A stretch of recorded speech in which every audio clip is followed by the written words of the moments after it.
keep getting this question often. What's the most embarrassing thing that's ever happened to you?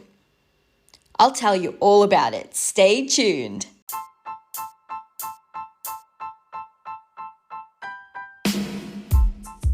Hey, what's up guys? It's Confessions of a Doctorholic with Hafsa Slayman. And back in the day, and by back in the day, I make it sound like I'm 50 and I'm talking about my childhood, but this actually happened in undergrad. I picked up the subject called forensic medicine. And the reason why I picked it was because I have seen so many murder dramas. All the CSIs, you name it, like the ones in Miami, New York, wherever it may be, I've watched them. Castle, even though that's kind of a little bit funnier about an author. You know, there's a few lovey-dovey scenes here and there. But still, like, it's still a murder mystery. Elite. There's this ballet one that was released in December on Netflix. You name it. If it's a murder mystery, I would have watched it or tried to see it. And I don't get grossed out by all the blood and the gore. Now, back in the day, I didn't know the process. So I kind of assumed that they always find the murderer. Like, people never get away with murder. Even if they're serial killers, like, I'm just like, okay, it might take a while, but you will always catch the murderer in the end. And I kind of also assumed that it would take a couple of weeks, max a month. I didn't think that sometimes DNA just kind of doesn't appear on PCR, or they don't find DNA, the person's quite good, or like the evidence is smeared, or it's been too long, so the DNA disintegrated. I didn't know about any of this. I was living in this real life, ideal world where any wrongdoers end up in prison. So day one of forensics, and the head, she's like, first thing I want to tell all of you is that whatever you've seen on TV is a lie. Can you imagine that? I felt like my heart broke in less than 2 seconds. I didn't even think that was possible, but it did.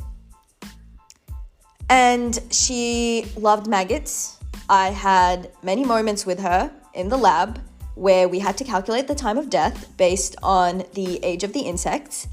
And she would come by and she'd be like, oh my God, aren't they so cute? And I didn't have the balls to say anything. Like, you don't just say to the teacher, oh no, like, I find cats and dogs cute, and like baby animals cute. Not maggots.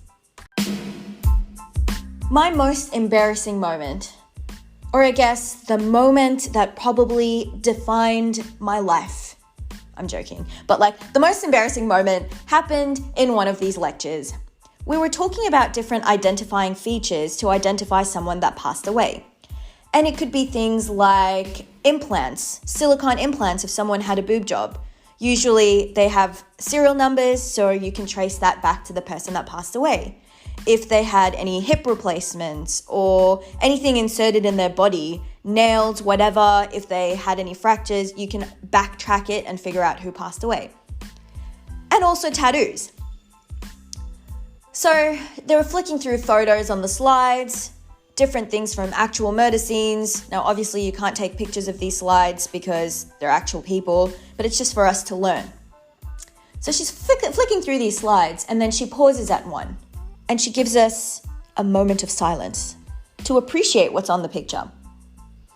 And the picture shows something floppy with olive tattooed on it.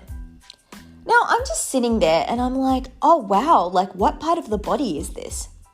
So I look at my body for reference and I'm just like, okay, so this is something on a human body. It's quite obvious, really. I'm sitting next to my best friend and he starts laughing. I don't know what he's laughing at this moment. So I look at my body and I look at my elbow. And then I start flailing my elbow around and I'm just like, okay, so this person probably has broken bones, but in the photo, he doesn't seem like he passed away.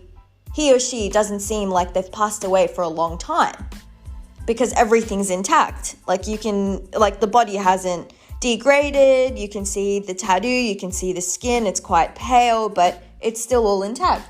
So I'm flopping my elbow around and I'm like, no, you can't see a hinge in this. So this does not have a joint. So did he break it? And I'm thinking there, and my friend that's sitting next to me, he's like, Hafsa, do you know what you're looking at? And I'm like, oh my God, give me a moment. Like, let me think about it. And then at the end of this photo, now the reason why I went to my elbow was because on one end of the photo, there was so much hair. So I was like, okay, that's probably like armpit hair, but that doesn't make sense in terms of anatomy. And this friend of mine is laughing his ass off. And he's like, Hafsa, that's a dick. So yes, ladies and gentlemen, I did not know what I was looking at. In fairness, the rest of the body wasn't there. It was just the zoomed in version. I don't know. It was quite embarrassing, to be completely honest. I mean, I can identify it now. That should count for something, right?